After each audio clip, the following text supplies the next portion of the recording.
Welcome to the English with Kirsty podcast from www.englishwithkirsty.com.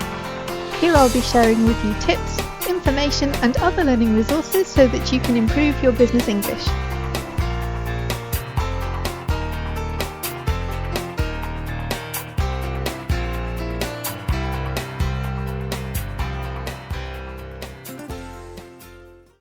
Hi everyone, and welcome back to the English with Kirsty podcast. And today I have another special guest, and it's somebody actually that I met through the Networking for Language Professionals events, and then also through the Language Worker podcast, a former guest from the Language Worker podcast too. So maybe you could just start by, first of all, hi and welcome to the podcast. Thank you for agreeing to do this interview. Maybe you could just start by telling us a bit about who you are and what you do and what your connection with languages is. Sure. Hello, Kirsty. Hello, everyone. Thanks for having me. It's a pleasure always. Yes, my name is Adrian Probst. I'm a German translator and proofreader and in general language specialist, I would say.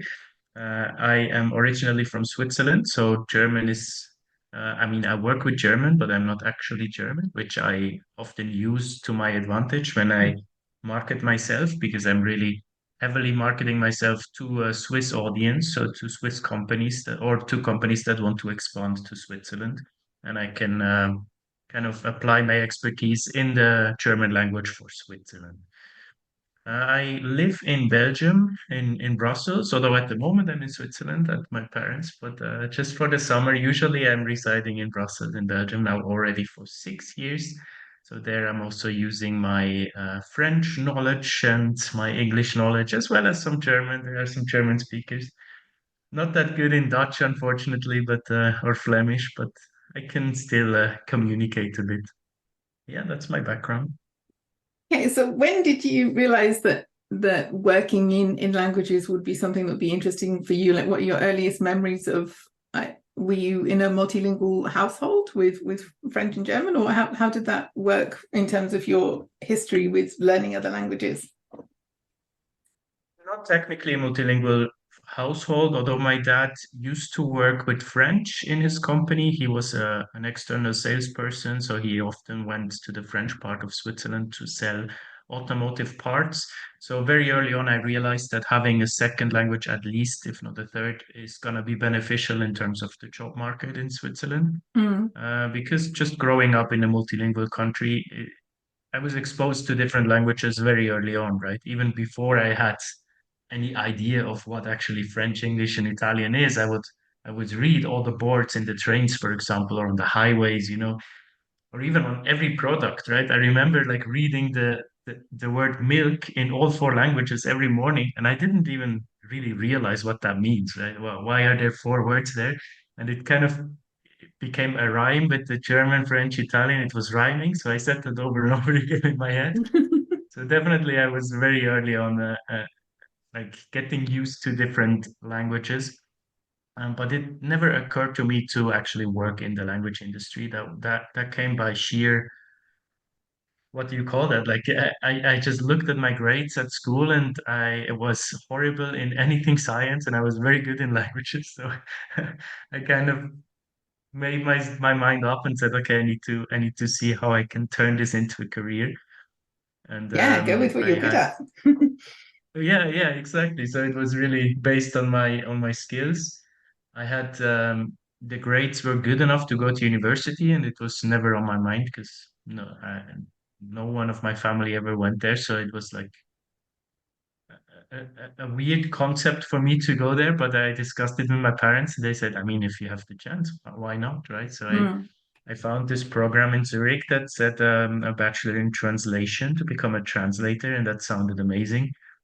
And that's how I kind of slipped into it. So it wasn't a long-term plan from the beginning, but I was definitely always inclined to like to be better in languages than in any other scientific or mathematic subject. Yeah, it's interesting. Some people can combine both, but most people tend to go for one or the other, don't they? They have a definite preference with these two types of subjects. So that's interesting that when you introduced yourself, you talked about the work that you're doing working with companies in Switzerland? Because I think most people who listen to the podcast, especially the translators among the audience, will know you more for your content. Maybe you could tell, for anyone who doesn't know, maybe you could tell us a bit more about your YouTube channel and why you created it, and a bit about the story behind this YouTube channel that you have. Yeah, definitely. Yeah, that I'm always trying to lead when I introduce myself with being a translator, first of all, because it is still like 90% of what I'm doing, if not 95, right? So the YouTube channel is, of course, very outward facing, so much more people would know me through that. But in terms of actual work, it's not that much work, right? It's one video a week. I can create a video in, let's say, 3 4 hours start to finish. So it's in the end, it's not that much work. Of course, I could put in much more work if I wanted to really put out more content or create more like promotions, etc. But luckily, I have someone that helps me with the promotion and the distribution of the content on social media, so I don't have to worry about that. But yeah, in general, I started in 2020 a YouTube channel called Freelanceverse, where I create YouTube video content for freelance translators or for language professionals in general, but it's mostly focused on translation because in the end, I'm just sharing my experience. So of course, what I experience is mostly related to translations. Um, I the history behind that, I mean, I was creating content about my brand or about my business already before that, already since I started in 2016. But before that, it was on my Facebook page. So I would just every week I would think of a topic and then create a little article, a little blog post about something funny about the German language or some fact about translation or some interesting puns or etymology of words. And it went out to my like 20 people on the Facebook page. So it was very targeted to these people, and I was very happy that the engagement was, I've never had as much engagement as on this Facebook page because everyone who was locked in was also watching the content. So it was like 100% overlap. And on YouTube, that's almost not achievable, right? So by Mm. now, I have so many people there that are just subscribed to the channel but are not tuning in anymore because it is an informative channel. So people come to look for information and then they would bounce off again, usually, right? So because it's not built around the personality per se, which I never wanted. It should be an informative channel. That's no problem. But then I always knew that after this Facebook page, I would want to create video content as well because I was always passionate about that. And I even was thinking to create like a private channel. I had various ideas of topics, but it just always, I was never brave enough. I always had this kind of hesitation, like what would people think if I did that and stuff.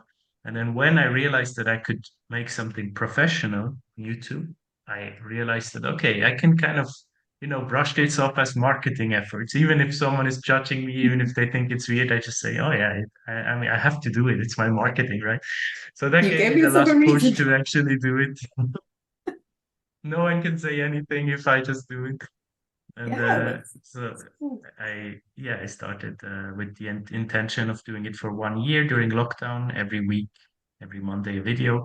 And after a year, the reception was great. People were engaged and wanted more. And now I'm on summer break, but in August I will start the fifth season already. So the fifth year of the Freelanceverse, which is crazy. It's amazing how many But, things were born in the lockdown. Like it was a difficult time for many people, but looking back yeah. now, a couple of years later, how many really good things came out of this time when people had to really look at what they were doing and if they wanted to do something different or start something new, and how many of those things were just abandoned after the lockdown, but others continued, and they actually proved to be Continued, yeah. really It's good. amazing when you're not in a rush and you actually are forced to think about yourself and about your business, how far you can get. It's really like as bad as the lockdown was and as tragic, but it Mm. really for me it brought so much like energy, so much motivation and creation as well. So I'm very grateful for that. Yeah, I think it's like a journey, and it gives us, when you have more time. I mean, I guess some people maybe don't do as much with the time, but others, it's a chance to give yourself that opportunity to explore and be curious about new things. So when you were creating the content for the Facebook page, was that in German or was that in English? I was multilingual. I would do it in English and then kind of create a symbol in the middle and below the same thing again in German. Okay, so what changed? So the content that you create now, from what I understand, is all in English. Is that right? It is, yeah. I just recently made one video in Swiss German, but that was because of the topic. It was about Swiss German, but usually they're all in English. And what made you decide to do that? Because that was like a change from what you were doing before. So why did you decide to create content primarily in English? Good question. I don't know. It was clear for me somehow from the start. I mean, if I do written content, I would still do it now bilingually. Mm, Like, for example, on LinkedIn, I often do that. I would write both in both languages, but the video content was somehow clear for me from the start. All information I ever got online about starting the business myself and working as a translator myself was also in English. So I knew I want to reach as many people as possible, and it's already quite a niche to make content for freelance translators, and I didn't want to, narrow that client base, potential client base down even further. And also, I think it would be quite strange for me to talk about this subject in German. I'm not exactly sure why. And yeah. that's weird because that's kind of the topic of this podcast. But somehow my professional life is very much English, even though I translate into German, but everything I do, every marketing effort, basically every client I have, well, not some of my Swiss clients I speak in German, but almost exclusively I speak English to my clients. So it's weird. I have this kind of professional self, which is very much English speaking, and then I have my personal self, which is more Swiss German speaking. So for some reason, it was always clear I would make these videos in English. Yeah, it made sense to you. And I know other people who say that as well. They're like, oh, what is the word for in their first language? Because they don't talk about the topics, the professional topics, as often in their first language as they do in English. And so it feels more natural to do it in English, or the words come faster in English because they're more used to retrieving them in English conversations. So it's easier in a way. So that's interesting Yeah. that And you I can. mean, every translator, but regardless of the languages that they work with, they have the same problems, the same opportunities, the same hurdles, right? So by by opening up this language barrier from German to English, which is much more spoken worldwide, I Mm. can help more people, and that was the intention with the channel in the first place. Yeah, it makes it accessible to more people that can access it and benefit from the advice that you're giving, the tips that you're giving. And I see that a lot with some of the networking events that we do for language professionals, like people, or even I do some English speaking skills for translators courses where people have a very good knowledge of English, but they don't often have opportunities to speak, so that the courses are to help people with that, to give them opportunities to speak and brush up their English skills. But when we talk about life as a translator and some of the challenges that people have, or situations that they find themselves in, it's fascinating to see people in different parts of the world with different language pairs, completely different industries, different experiences, but a lot of the experiences are the same in terms of the life life as a freelance translator. And so yeah, I see your point there, that you can help more people, you can reach more people, and you can have more of an impact, which I guess is what you're going for with the channel, to share what you know and to help other people to develop. Exactly, yeah. And also the topic itself is kind of made to be in English as well, right? Because most people will have some kind of English in their source or target language. Mm. It's just the most needed. So of course, if I did content on like buying property in Germany or something, I would not do it in English, right? So it's also very heavily content dependent, whether it makes sense or not. Yeah, so do you remember the first time you I don't know, created something in English for publication, or did your first public speaking in English? Do you remember that? Or is it so far back in the past that it's like ancient history for you now? It feels ancient, but I do remember it very, very clearly. Yeah.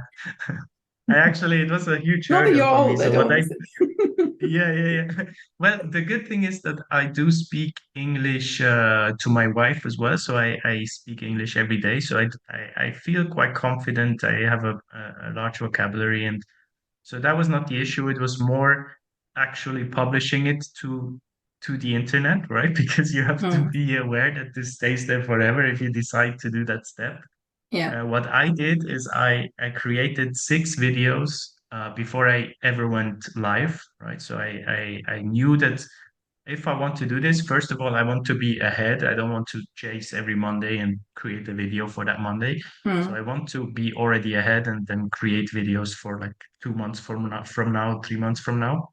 And also, I wanted to be sure that I really want to do that. So my idea was if I create now 6 videos, I'm already like 1.5 months ahead, and Yeah. I can look back on these 6 videos before they go out and watch them again. Like think about, do I really want to do that? Because once I do it, I'm gonna not stop, right? I don't. I'm not the person who starts something and then abandons. So Hmm. if I start that, I'm gonna do it at least for a year. So I really wanted to be sure. I wanted to look at these 6 videos as a whole. Like, does it give value to people actually watching this, or is it just nonsense? Sometimes you look back on things you did 2 months ago and you're just cringing and thinking, what is that? So my idea was to make 6 videos, also become better in editing, in filming, be more confident, upload them, but keep them private on YouTube. There is a toggle. You can just choose the video as set the video as private, so it's not actually going out on the channel.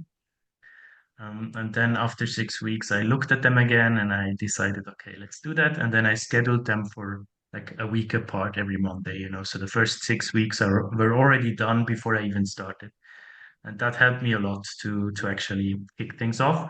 And I would still wait to publish it and to or not to publish it, but to let people know on LinkedIn and on my Facebook page for like 3 more weeks, I think, before the 3 videos were actually live. That's when I announced it, and that's when people found the channel. And since then, it's been growing ever since.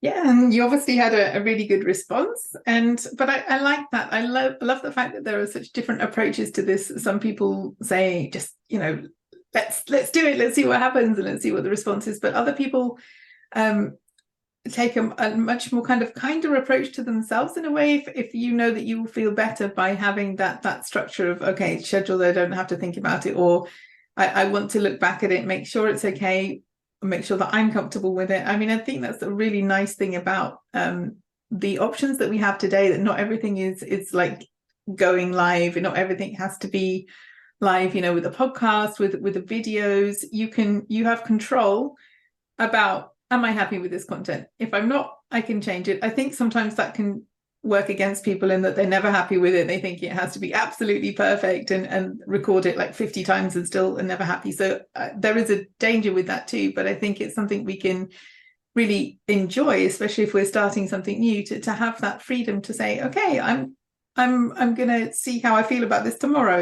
It's not gone out yet, and then decide when you want to tell people as well. And I can imagine that for some personality types, that really works, and that makes the process a lot easier because you're more in control. It's not running away from you. Yeah, it's true. Yeah, and it needs to work for you because in the end, it Mm. needs to be authentic. That's really all that there is to it. It takes consistency and authenticity, and if you have these two, and you're never deviating from these two, then eventually it will work out, and you will find some kind of success, whatever success needs means for you, right? But it was very clear for me from the beginning that I will not like chase like social media trends or whatever, or make this Mm. like it's really heavily towards short content now. And that was never the intention. This channel is for information. It should stay on there. Even if I stop at some point, the channel will stay there. People can go and look for their piece of advice that they need, whether it's client acquisition, invoicing, how to market yourself, etc. Everything is on there. And also nothing is new, right? I also want to always stress that all this information that's on the channel is just gathered for people that want to have it in one spot, right? But none of it is new. I'm just sharing my 2 cents to it. Like sometimes people are really like thinking that I give this advice and stuff that is so unique, and no, it's just put into one spot. If you want it, you can go look for it. But that's also why I would never like create a course with this material. For me, that this is these are my personal experiences, my personal advice that is there for everyone to look into if they want to. And then they take all they need. They can take what's relevant to their particular situation, what they need at the moment. And yeah, and I think that's a really good point that you made about not chasing trends, because trends are always changing, and you can constantly be looking at the newest thing and trying to, I mean, I think it's good to kind of be aware of what's happening, but you can't do something that doesn't work for you because it doesn't feel good. It doesn't feel authentic. And whilst there are people who can help you to, I don't know, if you need help with content creation or parts of it, that there are people available to do that. But ultimately, it has to be something that feels right for you, or that feels like it's a fair representation of your message. Otherwise, what's the point? People will know that it's not real, it's not authentic. So when you were going through this process, so you were developing your content, you were creating these videos to be looked at later and then to upload. Was there anyone who helped you with this process or supported you, or was it very much something you kind of did on your own, alone, and then you tell people later? Yeah, it was very much a solo project, especially learning. I mean, not before that, like everything or all the advice that I give, I also received like 5 years prior to that, right? So I also had, for me, it was mostly Facebook groups where I got my information when I started out. Um, and that was super useful. And I really had always these people that helped me back then. I had them in mind when I started to give advice as well, starting for helping people to start out. I know exactly what helped me, what didn't help me, what was lacking. For me, the problem was that the information was so spread out. So I needed to, read here and there a book, read some Facebook posts there, go to pros. Like all the informations were spread apart, and my goal was to get them all into one place with the channel. But the actual video, like working on the video content, was very much self-taught. I found an amazing editing tool called Shotcut. It's free to use, and it has so many um, explainer tutorial videos online. So it was just really a lockdown project for me. I studied these tutorial videos for like a whole week and tried made my first attempts at video editing. And when I look back now at the videos from the first season, they are horrible. Like just really, I made a lot of mistakes in the beginning. We briefly mentioned it, I don't know, before recording or after that. When you cut out too many pauses when people speak, it becomes very choppy, right? And I definitely did that in the beginning. Like I would just sit there and cut all the pauses out, and then like there are maybe like ten cuts in like a 20-second clip, and that doesn't make any sense. I would not do that anymore. Now it's much more fluent, and I became much more proficient as well. Before it took me like 10 hours to make a video. Now it's down to 3-4 hours. So that helps a lot. And yeah, you learn the more you do, the more you do it, right? Also, speaking in front of the camera, I got much more confident. But with these things, I had no one to help me. This was really just learning on my own along the way. Yeah, I think that's always the way. Like if you look back at something you did a while ago and you haven't changed, you haven't learned anything, well, maybe it was perfect to start with, but most of us, most people learn and develop, continue learning, improving our skills.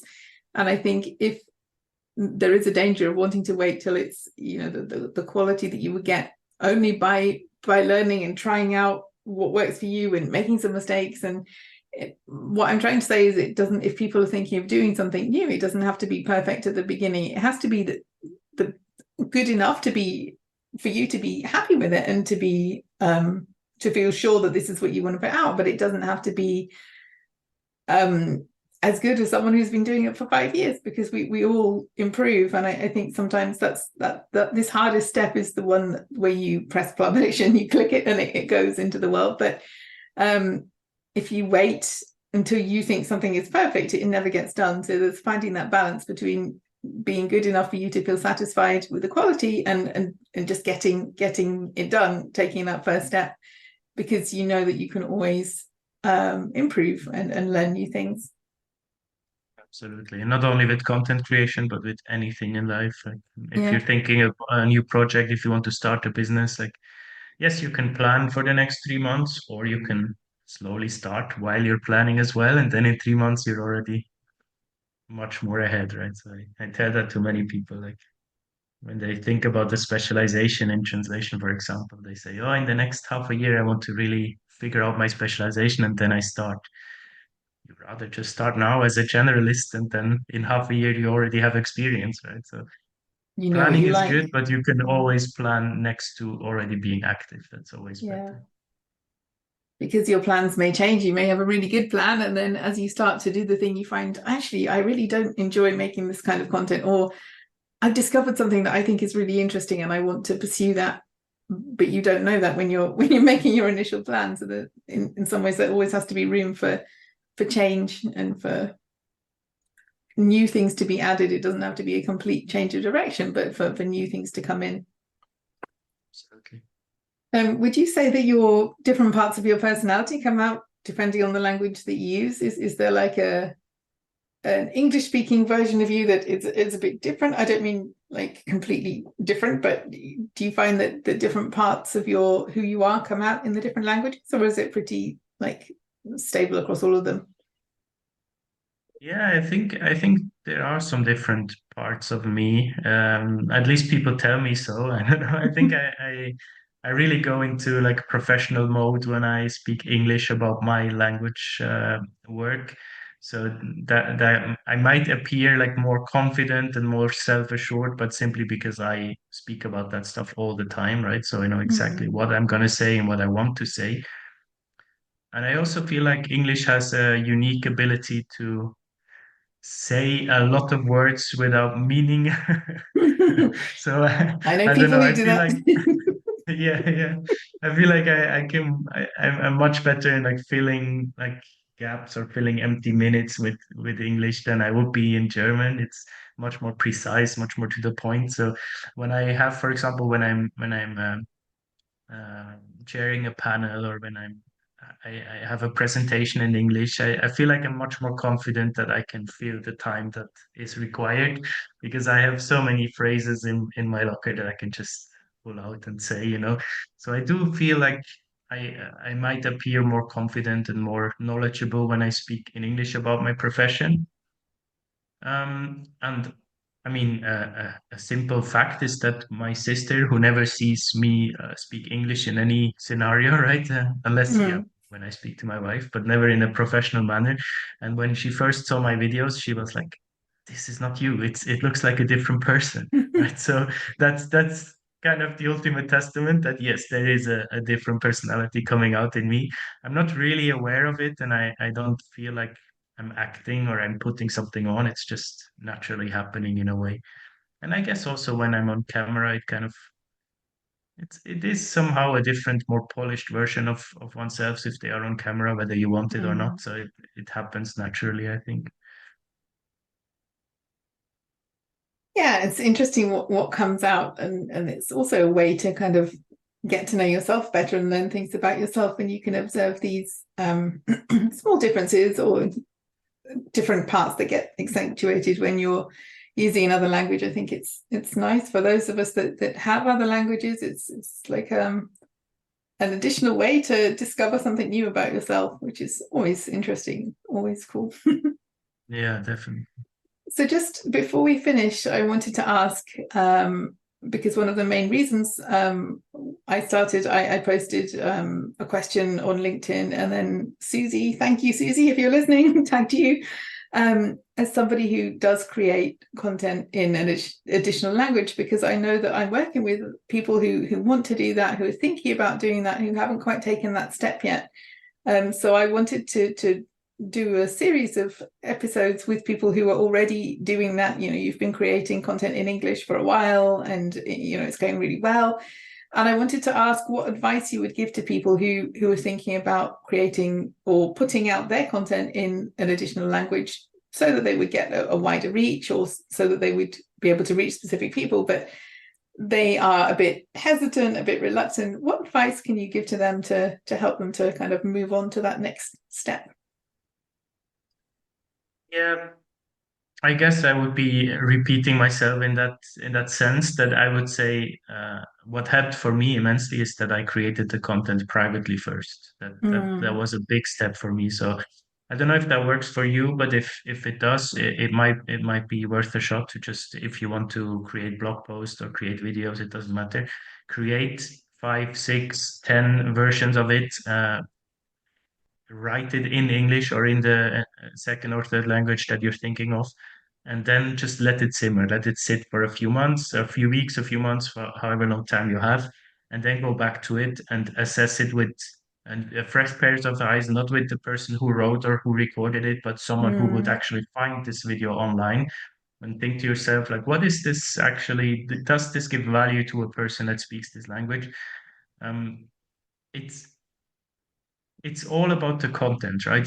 Your accent can be very strong. You're lacking some vocabulary, but if your content is good enough, it doesn't matter. No one will question it. And the very small minority that will question it and that will leave stupid comments about your accent, I guarantee you that this person could never and would never make videos in another language of theirs, right?